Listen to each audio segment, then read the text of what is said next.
আমি মাগরিবের নামাজ পড়তেছিলাম, তো এমন সময় শিয়াল অ্যাটাক করে আমার হাঁস মুরগের করে। আর আমার মা ওই সময় দেখার পর শিয়ালকে চুয়া চুয়া বলাতে শিয়াল চলে যায়। কিন্তু এখন এসে দেখা যায় যে মুরগ একটি কম। তারপরও আমি ভালোভাবে আবার সব কিছু দেখতে হবে আমাকে, যে আছে কিনা কোথাও। এই যে এরা বয়ে এখানে উঠে গেছে, আর অনেকগুলা এখানে আমার মুরগ ডিম বসানো আছে 3টি, আর ওইটা আপনার বয়ে পেয়ে ওখানে উঠে গেছে। আর এখানে ডিম দিয়ে বসা ছিল একটা মুরগ, ডিমে তা দিতেছিল, ওইটাও বয়ে চলে গেছে। এখন আমি আর মনে হচ্ছে ওইখান থেকে নিয়ে গেল নাকি, না না ওইটা ছিল এখানে, ওইটা আছে আলহামদুলিল্লাহ। ওইটা কোথায় গেল, ওইটাকে তো আর খুঁজে পাই না। ওইদিকে বৃষ্টিও হচ্ছিল, আর বৃষ্টির জন্য শিয়াল আরও ঝাপটা মারতে সহজ হয়েছিল, কারণ মুরগগুলো ওই সময় ভিজা থাকে। বৃষ্টিতে ভিজে গেলে মুরগ আর তেমন আগের মতো দৌড়াদৌড়ি করতে পারে না, বা উড়ে কোথাও গাছের ডালে বসতে পারে না। তাই শিয়ালও ওই সময় ধরতে আসে। এখানে আমার হাঁস কিনেছি আমি, সবগুলো আছে, কিন্তু মুরগ একটি কম। আর ওই করে আমার মুরগ আছে, যেটা কিছুদিন আগে বাচ্চা বের করেছিল, তো ওইটা ওই রুমে আছে। এটাকে আমরা ওই রুমে আবদ্ধ অবস্থায় রেখেছি, যাতে বাচ্চাগুলো একটু বড় হওয়ার পর আমরা ছেড়ে দিব ইনশাল্লাহ। দেখা যাক মুরগ পাওয়া যায় কি না। আপাতত আমি তাদের গোট লাগিয়ে যাই। ওদিকে বৃষ্টিও হচ্ছে প্রচুর।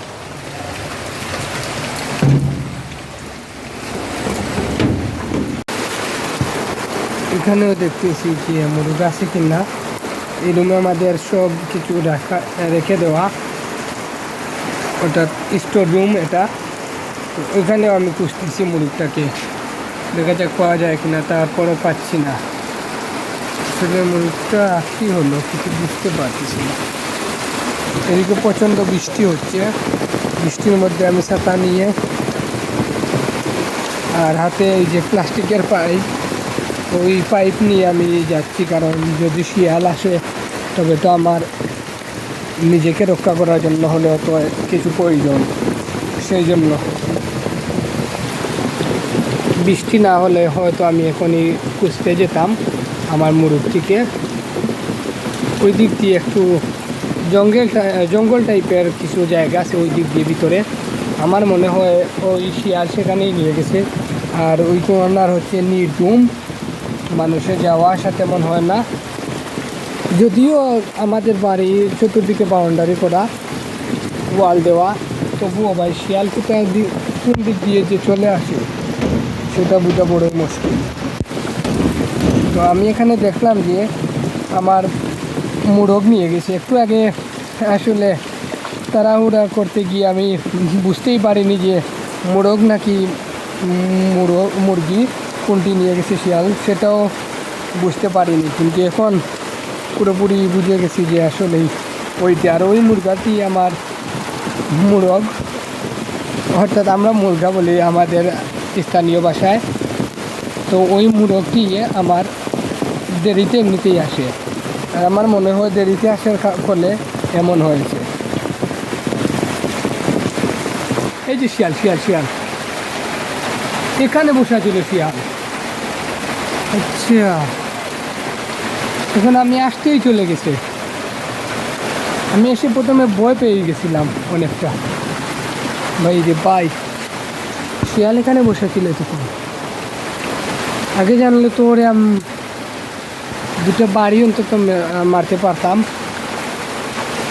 ভাবা যায় ভাই, সে ওখানে বসেছিল। দেখি এখানে রক্ত আছে কি না, না কোনো রক্ত নাই। তাহলে হয়তো মুরগটি বয়ে কোথাও চলে গেছে, কারণ শিয়াল যদি মুরগ ধরতো তাহলে কিন্তু আবার এখানে আসবে বলে আমার মনে হয় না। আমার মনে হয় শিয়াল ধরতে পারে নাই। আশা করি ওই মুরগটি আছে কোথাও না কোথাও ইনশাল্লাহ। পরে আবার ভালোভাবে আমি লাইট নিয়ে দেখতে আসবো। পরে না, এক্ষুনি আসতে হবে আমাকে ইনশাল্লাহ। আমি এগুলো রেখে দিয়ে ভালোভাবে ওকে খুঁজতে হবে। আলহামদুলিল্লাহ নামাজ পড়ার জন্য অজু পড়লাম। অজু পড়ে এসে দেখি ছোটো ভাই একটাকে ডাকতে গেছিলাম যে নামাজে আসার জন্য। এখন দেখি যে আমার মোরগটি পেয়ে গেছি, আলহামদুলিল্লাহ। গতকালকে কোথায় এসেছিল আল্লাহ ভালো জানেন, তো আজকে তাকে আবার পেয়েছি, আলহামদুলিল্লাহ, শুক্রিয়া। যাও যাও, করে যাও, করে যাও। আমি তো আরও ভাবছি হারিয়ে গেছে, শুক্রিয়া।